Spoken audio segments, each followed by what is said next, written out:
Good morning and afternoon, everyone. My name is Aaron Gorell, and thank you for joining us on our 1427th Justice Clearinghouse webinar, Facility Dogs and Law Enforcement, Their Role in the Community and with First Responders. During our webinar today, we'll discuss the benefits for a police department or any other first responder agency to have a comfort facility canine. Our presenters will provide examples of how to properly use the canines with demonstrations and explain the process to apply to Puppy Behind Bars and the training they provide to receive one of the canines. We have three human presenters for today, and in the background, you may end up seeing Chase and Hodges, the canines, and we'll be featuring them towards the end of the webinar as well. Heather O'Brien has dedicated 8 years to Puppies Behind Bars, a program that trains incarcerated individuals to raise service dogs for wounded veterans and first responders. Heather is currently serving as Director of Socialization, and in this role, she's responsible for caring for and socializing puppies from birth until they're 8 weeks old. Then Heather McClelland, who's a community policing officer from the town of Groton in Connecticut. She has been a police officer for 12 years and has been assigned to the community policing unit for the past 5. In 2019, she started the police facility dog program at Groton PD and is paired with Officer Chase. Eric Fredricks is a community engagement officer with the Waterford Police Department in Connecticut. He's been with the agency for 13 years and has been partnered with Canine Hodges, and in his current assignment, his focus is officer wellness, victim support, and community engagement. And now, briefly, before we begin, I'd like to share with you some information about Justice Clearinghouse. The Justice Clearinghouse is the only peer-to-peer, multidisciplinary educational program for justice professionals that offers the instruction and skills necessary to achieve both individual and organizational transformation. Through our year-round virtual conference, our audience and members develop those critical skills that are necessary to positively impact themselves and their communities. And while anyone can attend our live events, our paid members are able to access our content on their own schedule, with over 1,500 hours of recorded webinars, and are also eligible to receive certificates of attendance that may be used when seeking continuing education credits. So if you're not presently a member, I'd invite you to join today and support our work. The last few things I'd like to address with everyone is some basic housekeeping items. First, this event is being recorded and the formal presentation is scheduled to last about 60 minutes. It will be available to members on the Justice Clearinghouse website. Second, if this is a listen-only event, but you can type in any questions you have through the Zoom toolbar, and we'll take as many of those questions as possible at the end of the formal presentation. Next, we do have a number of polling questions incorporated into this webinar, and you'll need to have access to your mouse to participate, so we actually have 4 polling questions. And then finally, after today's webinar, there will be a follow-up survey, and we ask that you complete it. Your feedback is shared with our presenters and helps shape everything we do here at Justice Clearinghouse. And with that, I'll go ahead and turn the presentation over to our first instructor for this morning. Heather, it's all yours. Thank you so much, Aaron. As Aaron stated, my name is Heather O'Brien. I have been with Puppies Behind Bars for about 8 years now. 3.5 years of those 8 years, I was a puppy raiser in Bedford Hills Correctional Facility, so I am formerly incarcerated. And then when I got out, I began employment with Puppies Behind Bars. I just want to start off by giving you guys some background on Puppies Behind Bars. So Puppies Behind Bars was founded by the president, Gloria Gilbert Stoga, about over 25 years ago. The first facility that she started the program in was Bedford Hills Correctional Facility, which is a maximum security facility. And we started off by training guide dogs. So Gloria got 5 dogs from Guiding Eyes from the Blind. Guiding Eyes from the Blind said that these dogs would not make it as guide dogs. Well, 3 of them ended up making it as guide dogs after they went through our program in the facility. Because Puppies Behind Bars is ever evolving and changing to meet the needs of the world, in 2001, after 9/11, we started training explosive detection canines. Our dogs are placed with law enforcement agencies all over the world, ATF, Massachusetts State Police, Westchester County Police has a couple of our dogs, the FBI. Then in 2007, we started training service dogs due to the Afghanistan and Iraq wars. And then in 2017, we started placing service dogs with first responders of all kinds 9/11 first responders, retired police officers that had experienced traumatic events, firefighters. And then in 2019, Heather McClelland, who was one of the presenters, approached Gloria about a facility dog. And Gloria loved the idea. And so we placed our first facility dog with her in 2019. And since then, we have continued to train facility dogs. The difference between a service dog and a facility dog is mainly the public access. So if a person has a service dog, they are able to take that dog everywhere, to restaurants, to grocery stores, anywhere they need to go, that dog can go with them. With a facility dog, the establishment or the facility actually has to give them permission to enter with the dogs. So Heather and Eric just took Hodges to the aquarium. They were invited by the aquarium, and so they were allowed to bring the dogs. So that is the biggest difference, that the facility dogs just cannot go anywhere. They do not have public access as service dogs do. Also, with service dogs and facility dogs, we do yearly public access testing. I know that might be confusing because I just said that facility dogs don't have public access like service dogs, but it's really important to make sure that our dogs are maintaining their training, that they are still well behaved in public, and that they're able to do their work in the public as they've been trained to do. So Puppies Behind Bars has a breeding program. So we take care of our puppies. I do as a director of socialization. I'm a big part of that. We take care of our puppies from birth until they're 8 weeks old. Okay. During that time, they are socialized. At about a 1 week old, we start giving them body massages and just get them used to being handled. And so me and my coworkers all do that daily, a couple times a day. Once they turn 3 weeks old and they are able to hear and see, we start playing background noises for them to get them used to all the sounds that they will be hearing in the world. And then we start letting them explore, different areas in our whelping center. And then at 4 weeks old, we invite our volunteers to come up and help socialize our dogs. So they will take them outside, they'll take them into the kitchen, they'll take them into the bathroom, because all these things are very important. Just seeing their reflection in an oven, is good socialization. We also want to make sure that all this socialization is positive. So having experiences with all types of people is really important. So they learn that, okay, people are good, this is positive, and they, it helps them become well-rounded working dogs. Once the puppies enter the facility at 8 weeks old, they start their training immediately. Before they enter, we pair them with a primary raiser.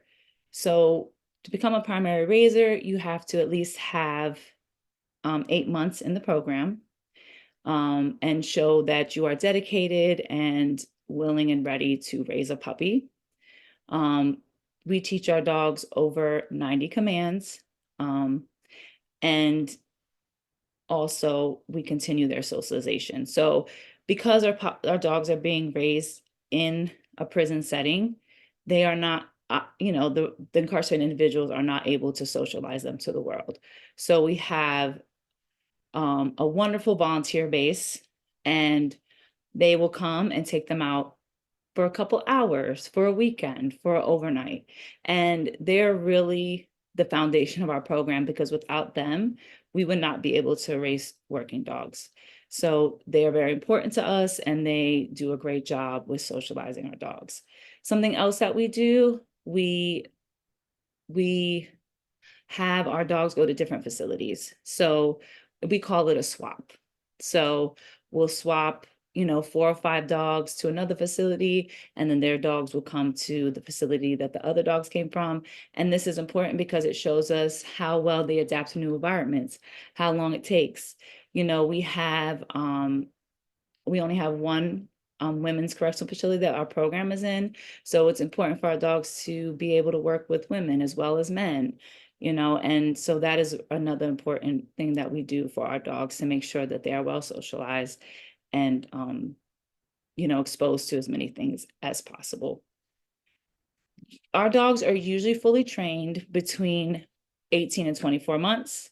Now that we do facility dogs, because the training is much different between facility and service dogs, some of our facility dogs are ready to be placed with handlers as early as 14 months. Our facility dogs, the way that we train our facility dogs now is less structured, because with the service dog, it's for one person. So we need them to be able to focus on one person, be with that one person, and have just, a little more structure when it comes to their training. As for facility dogs, it's for community, it's for officers, health and wellness. So we want them to, go out and socialize and not be so focused on the handler, and be there for the community and the officers.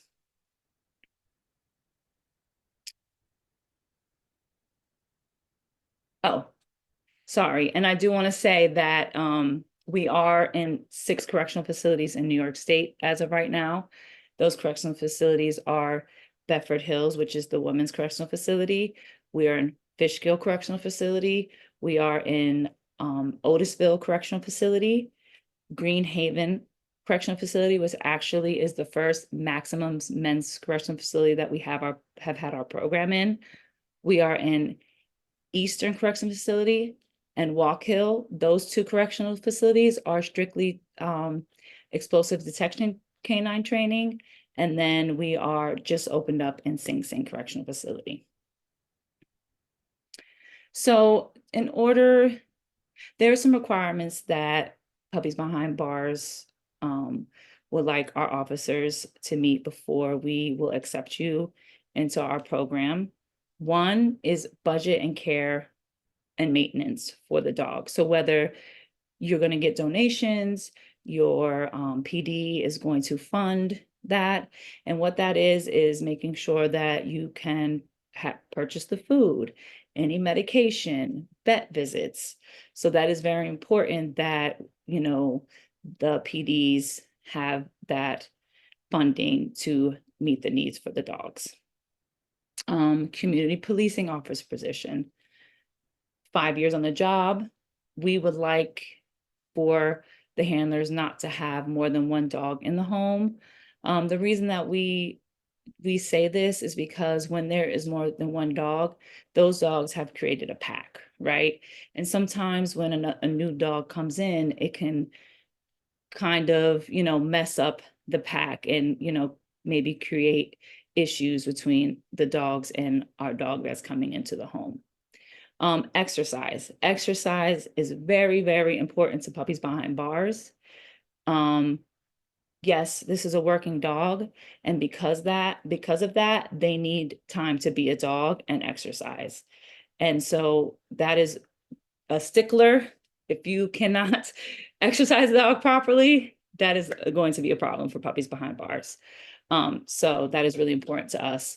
Also, biannual follow-ups and annual testing. So we are going to be following up with the handlers often. So when the dog is first placed with the handler, we do a 6-month checkup and then another 6-month checkup. And then after that, we go to every year. And this is going to consist of us coming to your PD, your home. We're going to go out in the public, see how you and the dog are working together, and, just make sure that things are going well with you and your dog. And the last one is police vehicle with heat sensors and alarm. This is very important.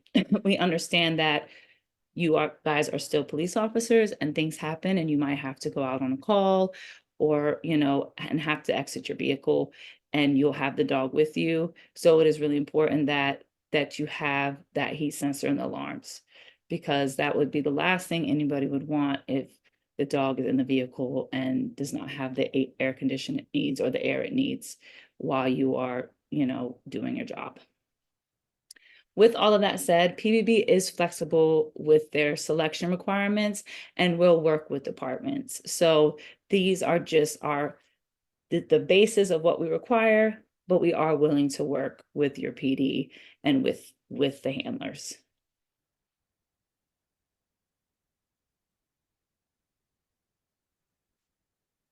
Meanwhile, tonight we shine a spotlight on a profound program, Behind Bars, that helps inmates and police officers, some of whom perhaps helped put those inmates behind bars to begin with. Yeah, it's called Puppies Behind Bars. Prisoners training young dogs and then training the officers on how to work with those dogs. The program aimed at helping cops who might be thinking of suicide. Here's Eyewitness News reporter Joe Torres. Drop it. Drop it. Cops, canines, and inmates. At the Bedford Hills Correctional Facility in northern Westchester County, they're all working together in a special program designed to help at-risk officers who might be considering suicide. I have 13 years on the job with NYPD, and it will be the most rewarding thing that I've done or will be able to do for other officers. It's definitely giving back to them something that they normally wouldn't have had. Puppies Behind Bars, now in its 24th year, trains prison inmates to raise service dogs for first responders. Those inmates in turn train police officers who become the dog's handlers. The NYPD has 4 officers here for 2 weeks of training. Coming in here, I was a pet owner for, pretty much my entire life, and thinking that I know a little bit about dogs, I learned that I know nothing about it. Sergeant Manza and his 3 colleagues and their dogs will stand ready to respond to any officer suffering mental crises, anguish, and thoughts of suicide,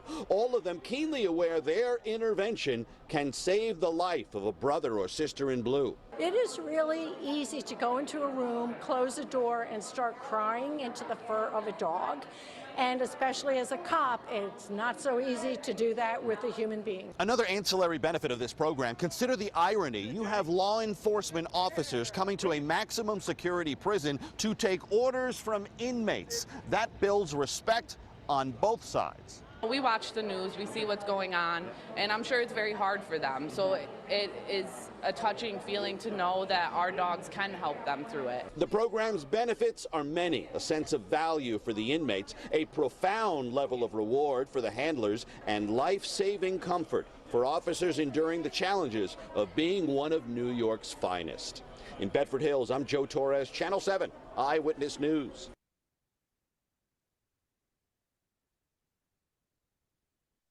So thank you for that great video, Eric. So as you see, so I'm going to go into something we call team training. As you see, we have our handlers go into a correctional facility to be trained directly by the incarcerated individuals, the puppy raisers. I think that that is one thing that stands out for us, and as you heard the NYPD officer saying that how rewarding it was for them and how it kind of changed their outlook on things. And actually NYPD now has 4 of our dogs. One of their officers just went through a recent team training to get another dog of ours. So it's 2 weeks of training. Puppies Behind Bars pays for travel, for housing, and for some meals.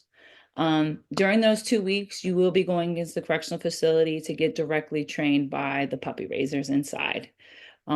Also, you guys are going to be going out on field trips to the grocery store, to the mall, to restaurants. This is going to prepare you guys for your actual PATs, which comes during the 2nd week. You'll go to the Westchester Airport, Ossining Children's Center. So you're also going to be exercising your dog a lot on 2-hour hikes, swimming, fetching. Like I said, exercise is really important. Puppies Behind Bars' #1 priority are the puppies. And I think that's something else that stands out with our organization as well. We are always going to do the best thing for our dogs. So exercise is very important for us because they need that outlet. You're taking your dog to do events all day and they're having to sit and stay and take pictures and have kids run around. They need that outlet. They need that outlet to be a dog, to run and play, and to be the best partner they can be for you. Because if they don't have that outlet, they will shut down. Just like human beings, they experience stress. And so they need something to do to decompress and relieve that stress. So they're going to, you know, during team training, you're going to be doing a lot of exercising with your dogs. Like I said, you're going to learn directly from the incarcerated visual on how to care for your dogs, how to work for your dogs, how to work with your dogs. They're going to be teaching you the commands, how to properly execute them. And you're always, as it says here, you're always being tested, you're always being watched. So you're either going to, you know, the incarcerated individuals are going to, the puppy raisers are going to be watching you. The staff of PBB are going to be watching you. They're always going to watch what's going on with you and your dog. We always try to pair our dogs to the best person, right? So we want both the dog and the human to be successful. So we take our time to get to know the handler, and we already know our dogs. So we take that time and we say, hey, you know what? We think, I'll use an example, Hodges would be best for Eric. And we're pretty good at that, you know, because we want, like, we want everybody to be successful. And that's the goal with Puppies Behind Bars. And so once team training is over, there's a graduation that will be held in the facility where our volunteers are invited to come. The commissioner of corrections comes, the superintendent. So it's really a big deal for the facility to have these graduations. So Puppies Behind Bars. Oh. Is this my slide too? Okay. So like I said, Puppies Behind Bars are always thinking about our dogs first, and I just want to retouch on that. So if we feel we're very connected with our clients, so we are always there. They can contact us at any time if they're having any issues with their dog or issues with the department. We are there to help them, and we are going to make sure that they, like I said, they are successful. So it's important for us to be connected with our clients. Dogs make everything better, and they do. Just the presence of a dog can improve a mood and reduce stress. Like in the video, Gloria said, you know, it's really easy to have a dog sitting in your lap and you just let go, and, you know, and whatever you're going through, just feeling the fur and just feeling their unconditional love, because I truly believe that dogs love us unconditionally, is, you know, is very helpful. They can reduce stress. Even in the facility, I'll use this as an example, you know, people are in prison and it's not a happy place. And, you know, you see people walk by the puppy rec yard where the raisers are wrecking their dogs, and people are smiling and happy to see the dog. And you walk the dog around and you're seeing smiles, not only from the other incarcerated individuals, but the officers there. You know, it's just what dogs do. And also it's been proven. There's been research done, and it's been proven as well.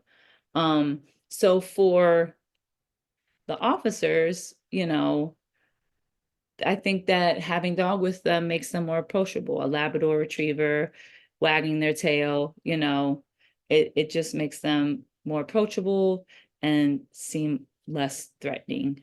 And also they can be very distracting from a negative event. I know, you know, being in law enforcement, things happen. You know, a couple years ago, a couple NYPD officers had gotten killed on the job. A lot of officers that have our dogs, not only from NYPD, but from Connecticut, all came together. They went, you know, to see the family. They went to the funeral, and it really, you could just see the impact that it has. And that's just one example, because there's been plenty of times that the officers have taken our dogs to, you know, the victim's family and things like that. And it just really helps them, you know, and it kind of, for that one moment, helps them kind of forget what's going on, you know, so.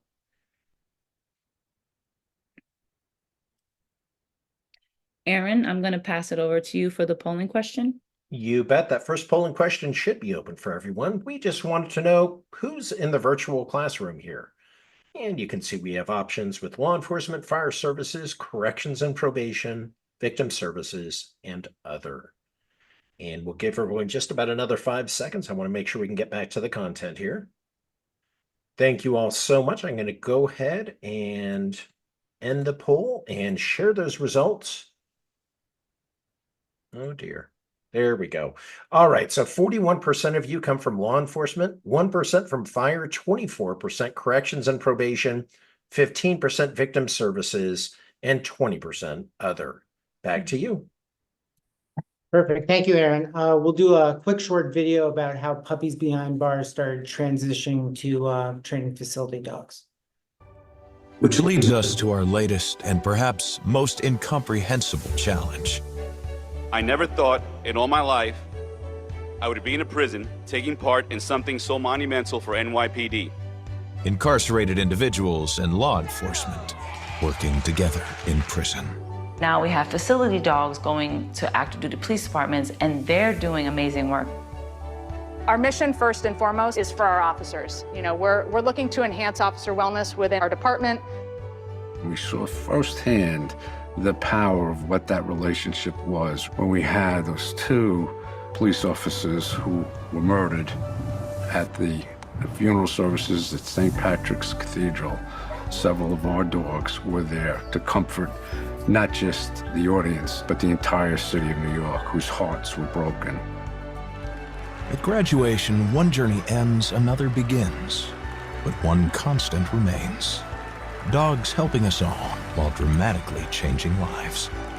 Who would have thought that prison would give people an opportunity to grow while giving back to the same system that may have helped put them there?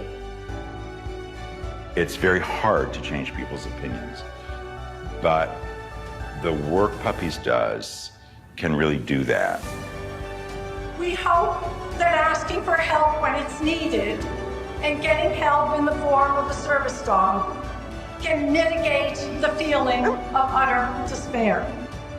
Though it once seemed daunting, 25 years ago, we began a proud legacy. For, at the end of the day, the story of Puppies Behind Bars is a story of hope. Oh, perfect. And of course, I'm Officer Fredricks. You'll meet him later, but my better half is Hodges. But yeah, Puppies Behind Bars has started training facility dogs, and they're going to police departments, but it's not only police departments. They go to fire departments. They're starting to work into school systems.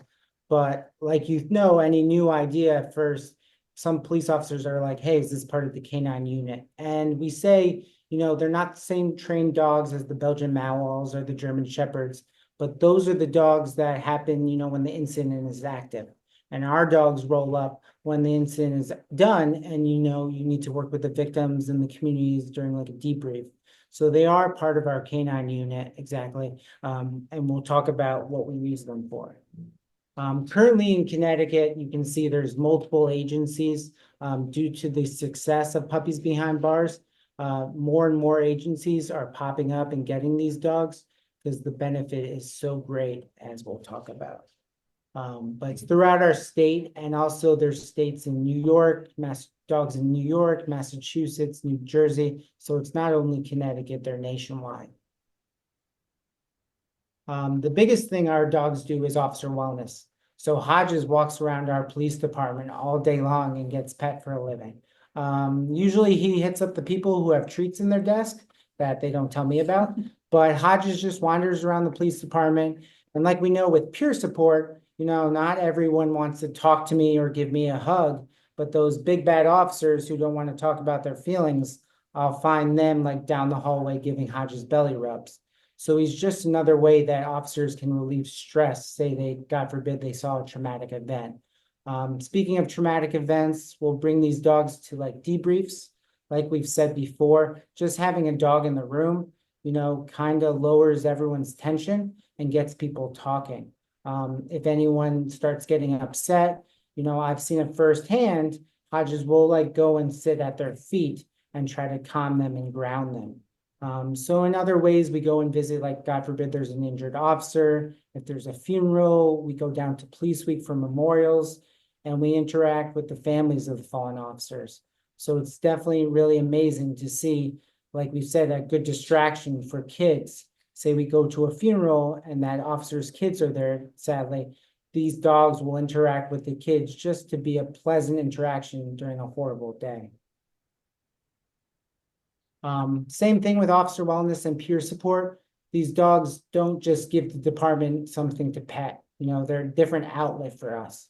In our town, Hodges has become like a mascot of our town. And like our local pizzeria will call and say, hey, we want to buy pizzas for all the officers and donate it. All you have to do is bring Hodges here for a picture. So it's another way that we can do officer wellness. Not everyone loves Hodges, but they definitely love pizza. So it's another way that we can do that. Definitely, like Heather just mentioned, we went to Mystic Aquarium recently, and we had like a community event where we did like a meet and greet community policing, but also they made it an officer wellness event for all the officers and their families to go in for free, because of course everyone loves these dogs. They also benefit the police department during the event as well. So it's just a good way to tell your community that you care about your officers and you want them in the right mindset when they're out patrolling the streets.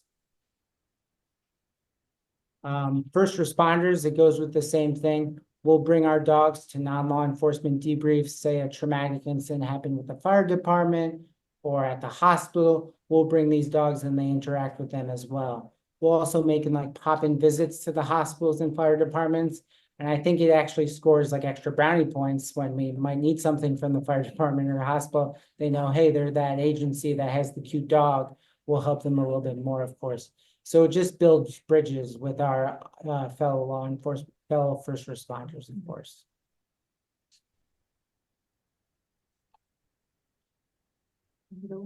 And send it over to Aaron. You bet. And I'll go ahead and try to launch that question. And all right, I seem to be having some issues with polling questions. Give me just a second. Let me try this again. Well, I'm not seeing the polling question. Oh, there we go. What has been your experience with a facility dog and a comfort dog? We have three options. You have one in your agency already. You've worked with other agencies that have one, or is this a completely new concept?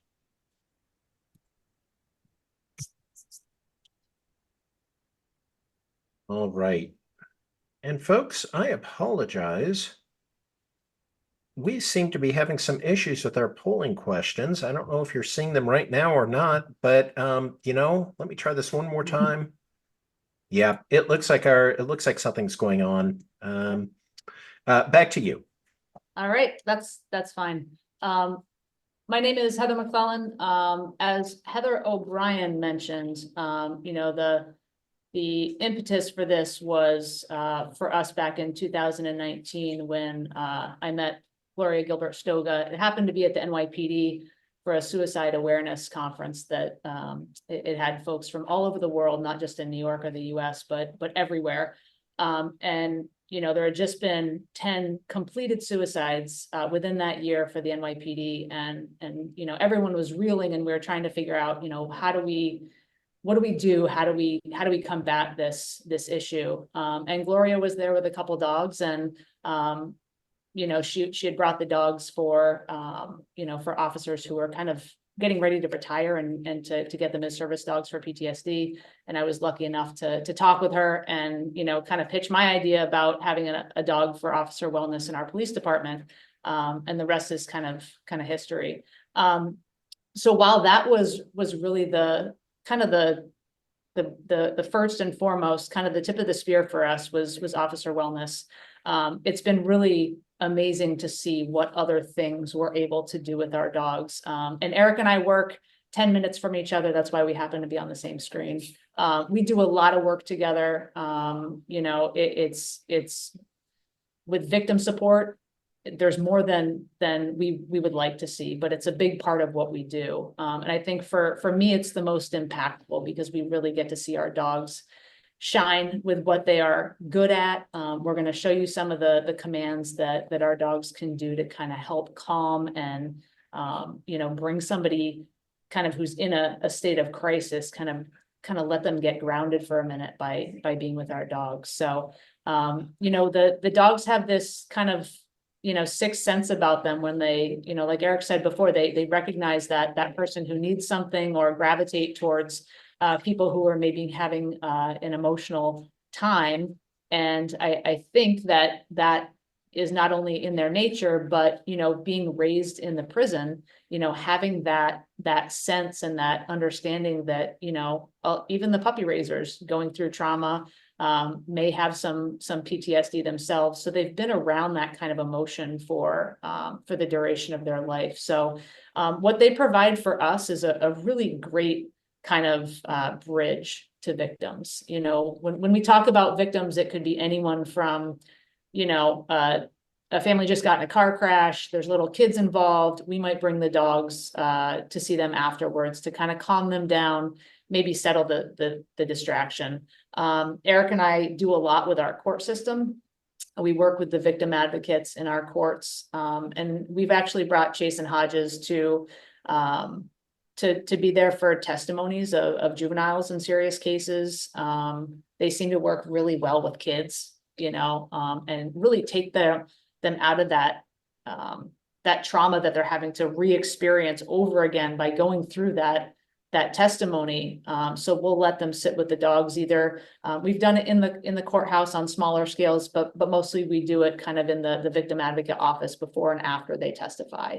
And we've really built that relationship with our court system so that, if they have a kid, they know the kid is dog friendly and they like dogs, they'll call us and we'll make sure to get over there. So it provides a really good distraction for the kids when they need it. And the other piece is interviews. We do a lot of, I know Eric is a forensic interviewer. We've done a lot with kids who they want to talk to somebody. They have some serious issues, incidents that they've experienced, sexual assaults, all sorts of things. They don't necessarily want to talk to an officer. They don't want to talk to an adult stranger. And so bringing a dog into the room allows us to really engage with a kid.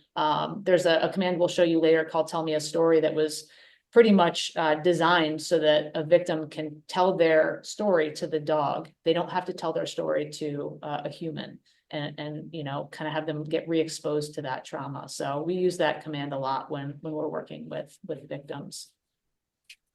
The other piece is the third prong in our kind of what we do is community engagement or community outreach. And to be honest, this is probably the one that people see the most and think that we do the most. And it is. I mean, I would say that we put a lot of time into community engagement and outreach. I think both Waterford and Groton, we have really good relationships with our communities to begin with. And our dogs have absolutely exponentially multiplied that relationship with our communities. In that bottom picture, you can see us at one of Eric and Hodges' Coffee with a Cop events. We have another dog in New London that's from Puppies Behind Bars as well. We'll come together for events and we'll help each other out because it's sometimes can be challenging just to have one dog in a big event and have that dog be the center of attention. And so we help each other out, go to each other's events and make sure that, the attention is evenly dispersed. But the dogs don't work if there's nobody holding the leash, right? The whole point of this for us was let's try to develop some relationships with our community that we might not be able to do otherwise. And so for us walking down, in Mystic with Chase on the end of the leash, someone might approach us and ask, is she a police dog? What does she do? It opens a conversation for us to be able to talk about, how she does with officer wellness and victim support and all the other things that we're able to do because she's such a great, well-trained dog. So having that ability to really engage with people is important. And the gift of gab is important for police work, but I think especially for us when we meet so many people on a daily basis, being able to engage with people is really important.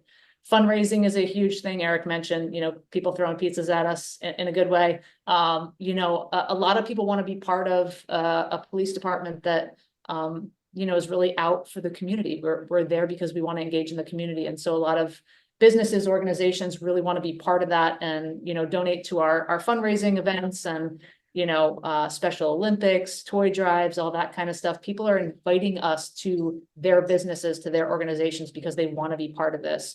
And having a dog just, again, kind of exponentially increases the visibility for us as a community-based police department. Both of us also do, we run our Citizens Police Academies. Anything that either Eric or I do, the dog is with us. Our dogs are with us all the time. And so anything that we do incorporates our dogs. And so every time somebody sees us out in public, it's going to be that duo. And it really just kind of magnifies the positive impact that we're able to have with our communities.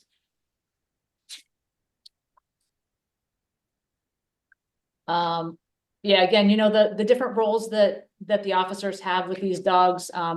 I think Eric calls himself the community engagement officer because he likes the CEO acronym. I think it's kind of cheesy, but it is what it is. But he and I have very similar positions in our respective departments. One of the things that I've found that has been kind of a hidden gem for us is recruitment.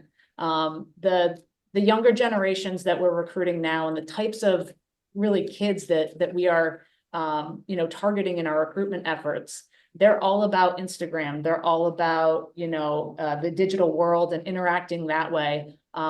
These guys have their own social media pages. So we're really able to connect with people on a different level and engage them kind of in their space, which has been really helpful. Eric and I also both teach a lot of fraud classes and crime prevention classes, going to, the senior center and all different kinds of special interest groups. So we have the ability to incorporate our respective dogs in those types of events as well. Domestic violence follow-ups are also something that we do on a regular basis. When we get the shift report, the hot sheet from the previous day, we'll take a look through and see what kind of calls we've had. And our supervisors at Groton will highlight a certain call and say, to be followed up by with Officer McClelland. And that's my cue to follow up with that victim or that family or something like that. So and in those situations, we'll kind of gauge things and make sure that we have a family that is, dog friendly or, wants that interaction, but it's definitely a good asset and a tool to have. Good. And I mentioned, just again, with the programs and the social media stuff, that's for us, that's our way to get our message out to the community, make sure that people know not only what we're doing, but where they can find us. When we put out, Eric organizes everything. I'll just put it that way. Eric organized the Mystic Aquarium event, which we've done like 2 or 3 years now in a row. And the Mystic Aquarium, if anybody knows, is just this, people come from all around the world. They come from all around the United States. And, they expect a certain level of attendance on any given summer day.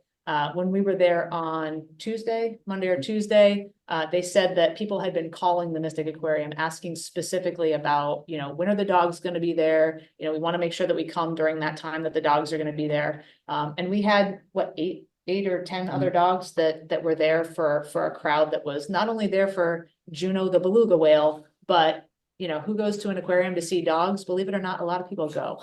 So I thought that was a pretty cool thing to see as well. But, being able to promote all the good things that we're doing, we can't always see the good on the media. So we need to really project the good that we want people to understand that's coming out of our police departments. And as you can see in all of these images here, my eye goes directly to the dog and then I can read the fine print. But for the most part, it's all about the cute dog sitting at the chief's desk or, having sunglasses on and being silly. So it really kind of humanizes what we do as well. Yeah, and the way we also give positive media attention through the community as well. Everyone's attracted to these dogs, like Heather said. So the media definitely jumps on board and always invites us to visit their news stations, helps us like advertise coffee with a cop. So we make sure people come there and then they can interact with our officers. So like Heather said, it's not always good news in the media with law enforcement. So this is a way to get positive media attention. And then we can use it selfishly to endorse our programs, our Citizens Academy, and even talk about crime prevention. Someone like a news station will call me, hey, bring your cute little Hodges dog. And I'll be like, all right, but people keep leaving their keys in their car. I want to talk about that so their cars don't get stolen. So it definitely helps us. It helps us with recruitment as well. We'll go on news channels and say, we're always hiring, please apply. So it definitely gets the ball rolling for people to reach out to our police department to become a police officer. And it humanizes us behind the badge. Recruitment, like we keep saying, it definitely has opened doors. When I became the community engagement officer, I reached out to like 20 colleges. Hey, can I come talk about becoming a Waterford cop? And I think most of them were like, no. Then I got Hodges and I called back and I was like, hey, I got this comfort facility dog that all the kids can engage with. And they were like, please come right now. So it's like they get to interact with Hodges after I get to talk about my spiel about how to become a Waterford police officer. So it definitely gives us time to sell our department. Our internship efforts have like skyrocketed because now we're on social media. People see our agency, see how all the benefits of our agency and how community police oriented we are. So it gets us our foot in the door in different college fairs and job fairs, all different ways.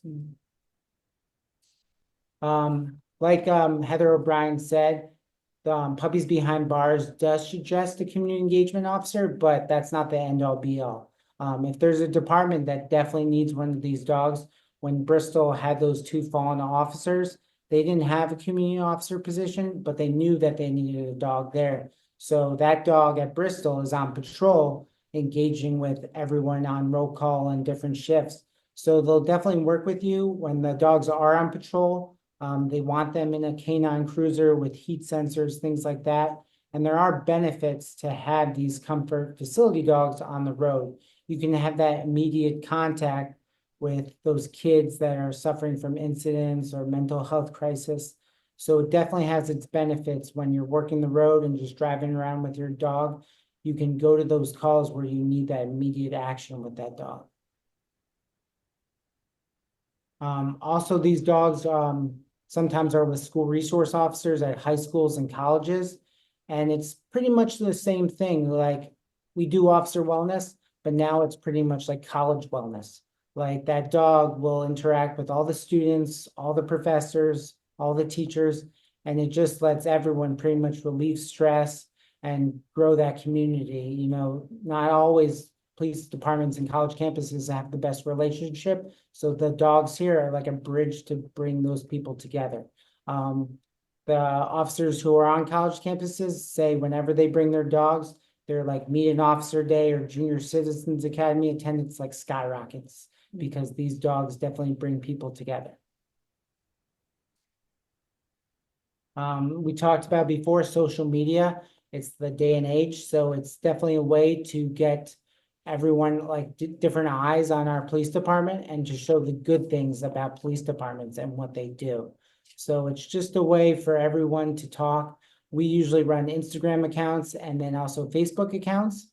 So we advertise our events. We show funny little dog videos that usually gets the most likes, but then we usually slide in like a recruitment video so people apply to our agencies. So it's definitely a positive interaction tool that we do with the public. And then, Aaron, did you want to do this slide or just keep moving? Yeah, let's go ahead and see if it'll work now. I think we got it resolved here. Woo, I think it's working. Folks, what area would benefit the most within your agency if you received a facility dog? And you can see we've got 4 options: employee wellness, victim support, community engagement, and recruitment. And in the interest of time, we'll leave this one open just for a couple more seconds. Outstanding. Thank you, everyone. I'm going to share the results, hopefully this time. 61% of the audience indicated wellness, 15% indicated victim support, 23% community engagement, and 1% indicated recruitment. Back to you. All right, so, as is the case with everything in police work, there are some challenges. First at home, the challenges that I think that, you know, I faced most immediately was acclimating, you know, my new working dog to a household that at the time had 2 pets at the house. I treat my dogs, my family pets very differently than I treat Chase, my working dog. Strict guidelines for what she can and cannot eat.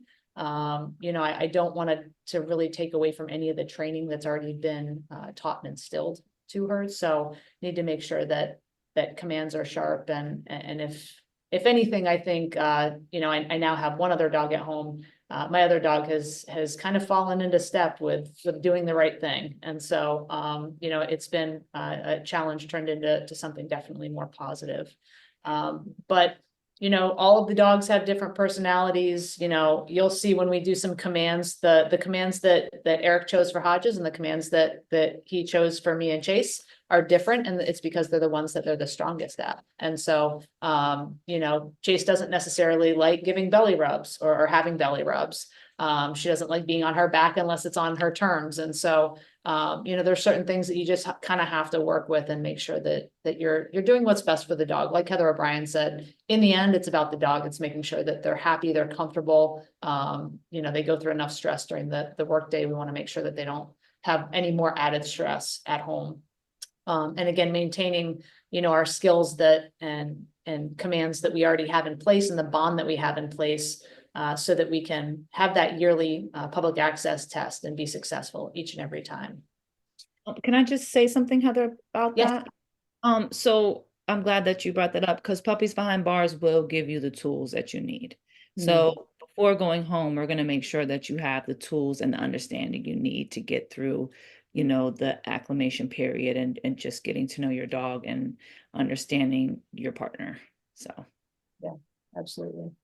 Back at the police department, I think that the challenges came for me a little bit heavier than maybe some of the other handlers, but bringing this dog into a department that already had 3 Malinois or shepherds on patrol was a challenge for me. And you know, it's definitely gotten easier, but there's still those folks, as Eric may have said, some people that it's just not for them, and that's fine. But you know, working through that and understanding that, you know, the shepherds can do their dogs, so we're going to send the shepherds in and the Malinois in when we need to effect an arrest or find something, and then our dogs can come in and they can help the victims and help the folks that are kind of left in the wake. So the tough guy mentality is definitely a thing. Anyone here that is part of law enforcement knows that is a thing. But getting buy-in from administration was huge for me, having a chief, and I know Eric's chief is very much on board with this program, and understanding what we do for our agencies and what we do for our communities is immeasurable. And I say that very humbly, but I know how much these dogs do for our communities and our agencies. The budget considerations, because the dogs are fully donated to us, we don't have to worry as much about paying $7,000 to $15,000 for a fully trained dog from Europe. You know, we're getting these dogs donated and fully trained before we even, you know, grab that leash. But again, like Heather mentioned, you know, having the budget in place, whether it's a line item for, you know, through your PD's budget, or maybe going and getting some donations from your community. People like to donate to dog programs. I will say that it's much easier than I thought it would be. We had to create a MOU or MOA to kind of make sure that our contract was that it was in line with our contract. So that might be something, if anybody here is interested in getting a look at the MOU that we created for my department, I'm happy to share it. I know that we've also provided the policy that both of us kind of go by for our programs. Those are really important things to kind of get squared away before you start and you know, bring it to your town council or bring it to your administration, have everything lined up and ready to go, because all the questions will eventually come back to money and resources. And we're happy to share anything that's going to help anyone get a program started in their agency.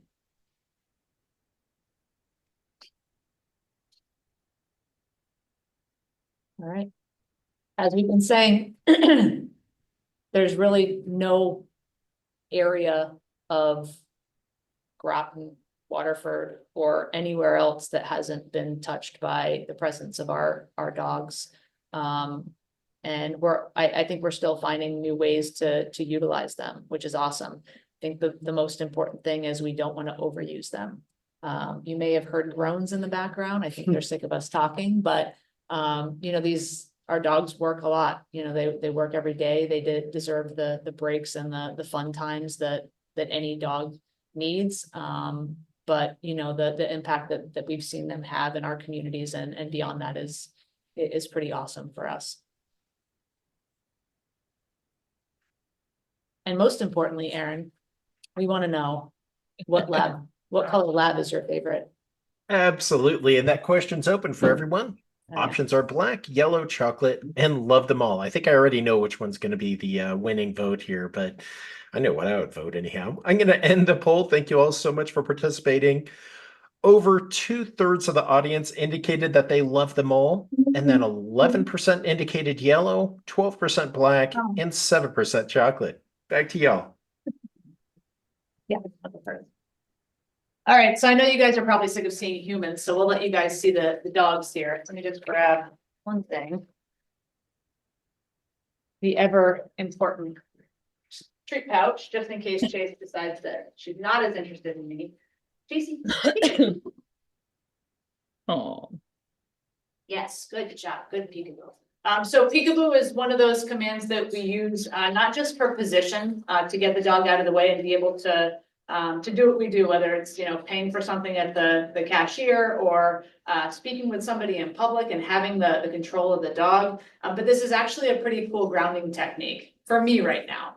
So the dog's between my feet, I can feel her, she's squishy, she's there, she keeps me in the moment. So when we talk about like, just kind of like victim support and that kind of stuff, I might be having a bad day, I might be having, you know, I'm sick of talking to somebody on the phone. I've had it and I need something to distract me. I might put her in a position like this. The other one that I really like is called Tell Me a Story. And this is the one that I talked about we use with victims. Can you stand? Essentially, you have the person get on the floor. Chasey, she wants her ball first. Can you come tell me a story? That's it. Yes, good job. I don't know if you can see, but she's got, oh, she had her ball as well. So this one was developed by I believe the Manhattan, or for the Manhattan DA's office, so that they could really get information from the victims that they were working with that they really needed to talk to, but you know, maybe those victims or those kids just they couldn't tell their story again to an adult or a, you know, a lawyer or a police officer. And so this command is where they just, you know, sit nice and comfortably between your feet, rest their head and their arm or their paw on your thigh. And this amount of pressure is just such a nice kind of cozy way to have the dog be with you in the moment. You can pet them. She'll stay here as long as I ask her to be here. And then as soon as I'm ready for her to get up, I'll just say, Chasey, stand. Good job. Good girl. Can you go back? There you go. And the last one we'll do is called Salute. Make sure we can see. Chasey, sit.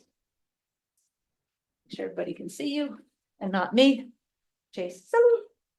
Oh, that was a good one. Hopefully everybody can see that. Heather, all good? Okay.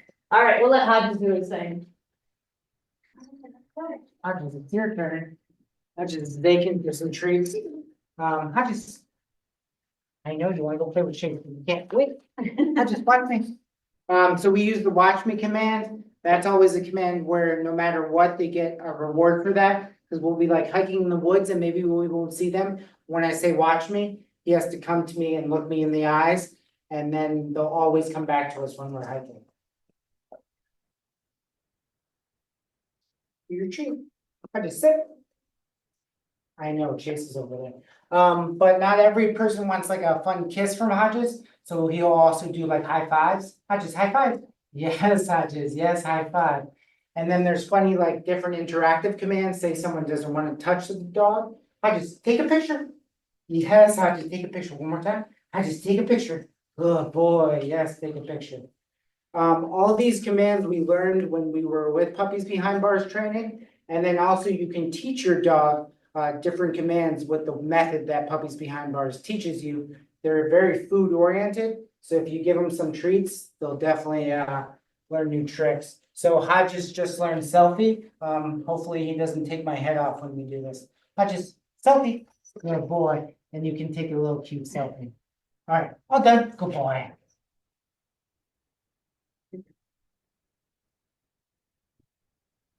All right. I think that wraps it up from Yeah. our side of things.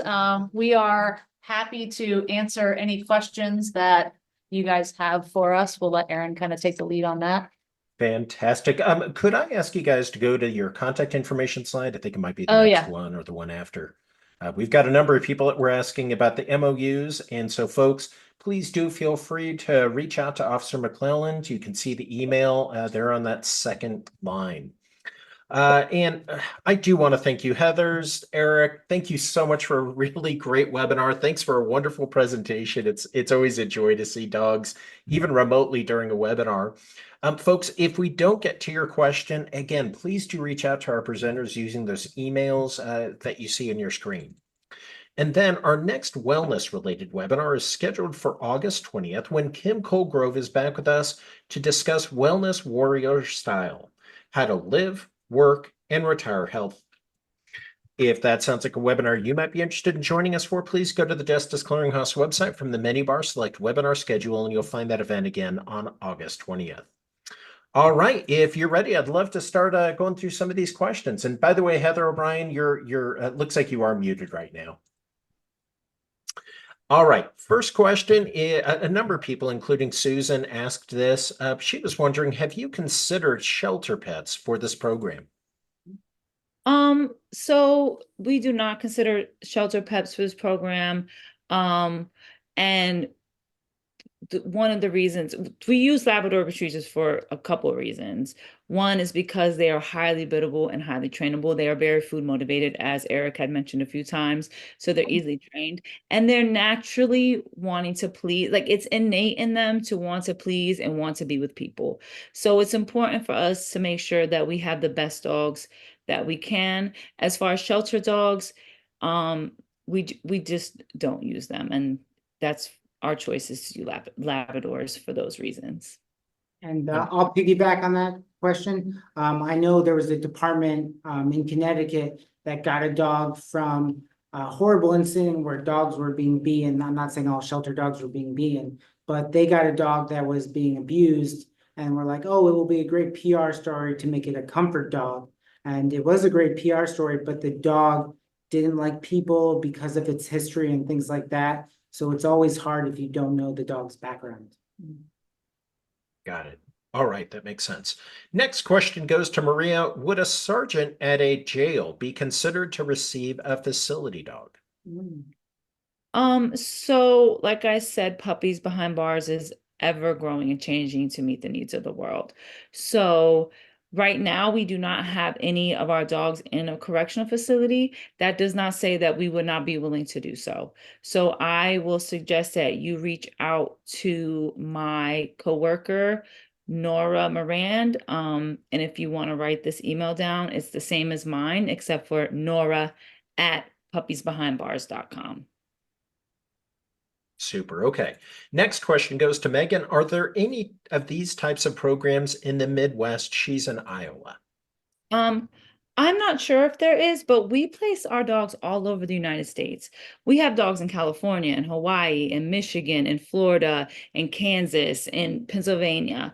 Like Heather and Eric said, and it was presented, all our dogs are fully donated. Puppies Behind Bars does pay for travel and housing for team training. So if you are interested in Puppies Behind Bars, definitely reach out to us. I do not know if there's any in the Midwest, but we do place our dogs all over the United States. So you being in Iowa does not take away from you being able to be part of Puppies Behind Bars. Oh, that's fantastic. Yeah, I was assuming it was like Northeast or something like that. So I'm really appreciating that question was asked.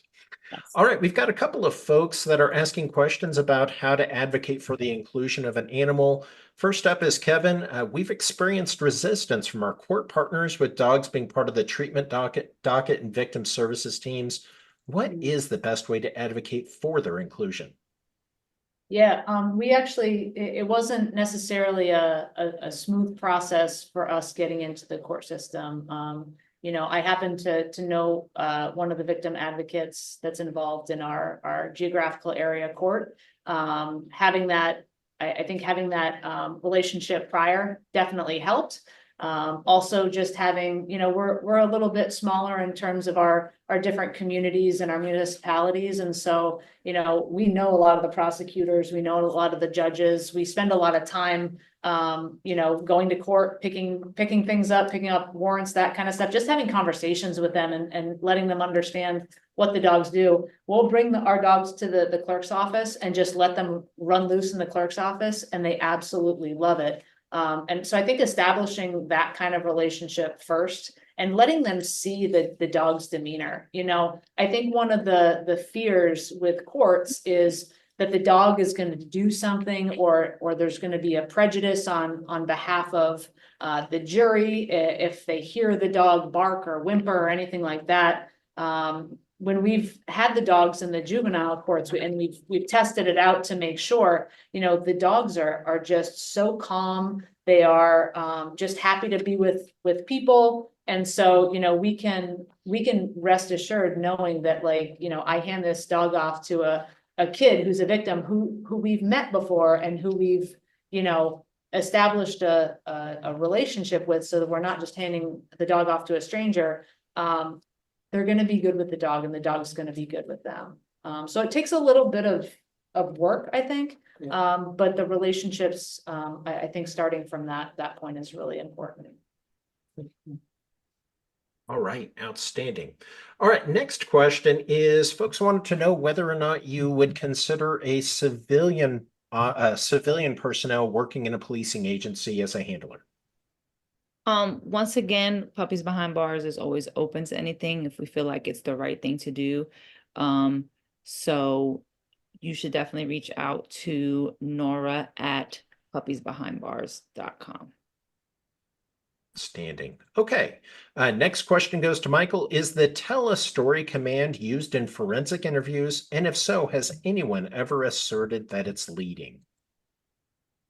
What was the last part of that? Has anyone ever? Yep. Has anyone asserted that it's a leading question, leading comment, or leading gesture? Okay. No, we've never had that issue, but yeah, we definitely use it in forensic interviews. When we go to forensic interviews, we'll bring the dog there well ahead before the child gets there, just so the dog gets acclimated to the room. And it's pretty much up to the kid how they want to interact with the dog. Sometimes it's the tell me a story command. Sometimes the dog is just sitting in the room because the kid just wants the dog there, maybe not on top of him. Mm-hmm. So however the kid feels more comfortable with the dog. We've even done the tell me a story command with adults who are getting interviewed. Maybe someone got into a bad traffic accident, or maybe someone's not really friendly with police officers. If that tell me a story command will make them talk to us and calm them down. But usually we use them. I've only used them for victims and witnesses, never like suspect interviews. All right. Great questions, everyone, by the way. Next one goes to Londa. What is an average number of hours that a dog can work in a day? For us, I think it's really just about knowing your dog. I don't know that I could put a number on it. But I know that when, Chase is done, she's going to be looking at me and like prodding me to, all right, I'm ready to go. Like, at an event where there's a lot of kids and it's hot and, there's a lot of touching and petting and stuff like that. She's not going to last 3 hours. We experienced that the other day, when we were at the aquarium. I would say that about like the hour 45 mark, I started picking up on, all right, I think she's ready to go. And so at that point, we had a break room that we were able to take them to. We took them out away from people so that the dogs could just kind of play together. And then I just had to reassess and see, is this something that's worth bringing her back in for, or is it time to go? And sometimes it's time to go. So it's day to day too. Some days we'll be really busy, and other days you know, I don't know if you'd consider sleeping on a Posturepedic memory foam mattress in my office as working, but you know, Chase spends a lot of time doing that while I'm on the computer or, you know, doing some work in my office. Your dog will definitely show you like clear signs. Hodges starts like drooling profusely when he's like, hey, get me out of here. So, but then like Heather said, it depends on the situation. Like when we went to summer camp and the kids just want to play fetch with Hodges, or it's water day and there's like a bunch of swimming pools and Hodges is swimming, he can be there for hours because he's having the time of his life and the kids are enjoying it as well. So it all depends on the situation. Got it. That's great. Can I just add something, Aaron? I think the most important out of all that is knowing your dog. At Puppies Behind Bars, we do at team training, we teach you methods and tools to create a bond with your dog and understanding your dog, and it's a respect thing. Your dog respects you, you respect your dog, you guys are partners. And so just knowing your dog and what they could do and what they can handle. Also making sure there's areas where your dogs can go take a break. If there's an event that like you absolutely cannot leave, but you see your dog is like kind of, you know, tapping out, having somewhere to take them so they can run and play and you know, release that stress and decompress for a little while. It's also a good excuse if you're just ready to get out of there and you're like, my dog's ready to go. We gotta go. She's giving me the potty face is my famous line. Oh, that's awesome. Hey, folks, Rochelle ended up sharing a link to a really interesting document. It's best practices for facility dogs at children advocacy centers and in legal proceedings. I did just paste that link in chat, so feel free to download that if you can. All right, I'm going to try to get through one, maybe two more questions. Leanne wanted to know, do you ever dual train the dog for service work for the at-risk officer and also to work as a facility dog? No, we do not. So there will be they're either going to be a service dog or facility dog. We do not dual train our dogs. I think that goes back to like overworking the dog. If there's a person that needs that dog's attention, it needs that dog's attention on them, and to ask that dog to do all the other work that we're asking our dogs to do, I think is just overwhelming. Thank you, Heather. Understood. Okay. And then the last question goes to Londa. Londa wanted to know, do you find that the dogs need care after a highly emotional debriefing or situation? I would say definitely. When those two officers passed away in Bristol, sadly, we went to a good amount of debriefs, and I remember his de-stress time is like hiking, and we went and also de-stress for myself. We went for some good long hikes. We made sure to take like a day or two off. So we definitely don't want to overwork the dogs. So you definitely need to have that balance, of course.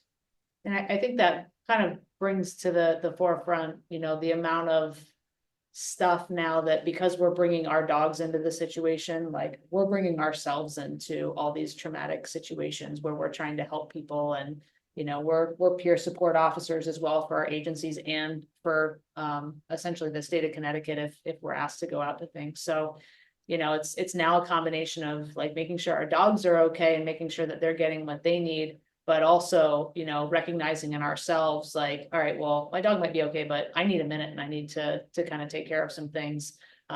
Between the 15, 17 dog handling groups that we have in Connecticut, you know, we work really well together. We check in on each other. In addition to doing events together, you know, we're, you know, in southeastern Connecticut, there's 4 or 5 of our dogs that, you know, we go on hikes together on the weekends. We bring our dogs together. They have a blast. They know each other really well. So it is about holistically just making sure that the dogs, the humans, everybody is getting what they need. It's a PBB family. It is. Awesome. Folks, if you feel so inclined, please use that react button. Let our presenters know what you thought of their presentation and what you thought of their program as well. We have a few minutes for closing comments. Heather O, would you like to share any closing comments you have? Yes, I would just like to say that, you know, I am biased. I work for Puppies Behind Bars, but getting a dog from Puppies Behind Bars is just a totally different experience. And, you know, from incarcerated individuals, training our dogs, from police officers going in and getting trained by incarcerated individuals. I think that that's huge. I think that it's changing the narrative for both incarcerated individuals and police officers.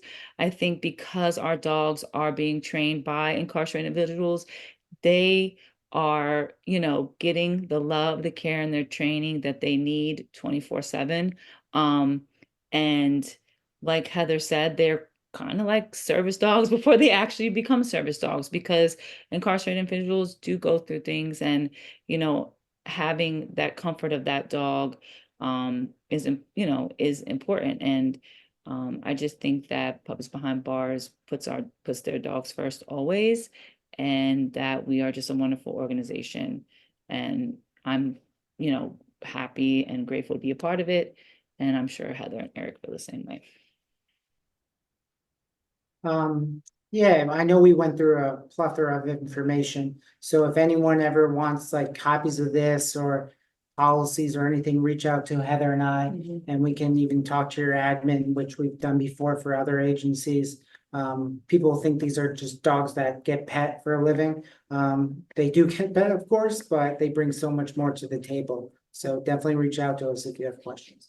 Yeah, and I think that even any officer that has started a program like this, because right now, you know, if there's a dog in a police department that's a facility dog, it's likely that that's a new program. It's not something that's been established at least in the Northeast for a while, but anyone that started a program in their agency, I think will tell you that of all the things that I've done as a police officer, you know, whether it be FTOing or you know, whatever it is, this has been the most impactful part of my career. And I think the one thing that I'm able to kind of look back on and say, okay, I made a difference in my police department and my community with this. And knowing now that if we were to remove this program from our agency, it would create such a void. It would be an absolute suction out of the community and out of the police department. So knowing that what we have created is you know, such a mainstay and such an important part of how our community identifies with us. I think that's a really cool thing. Well, again, thank you to all of our presenters. Thank you to the audience. And with that, this concludes this morning's Justice Clearinghouse webinar. Take care, everyone, and please stay safe. Bye now. Thank you.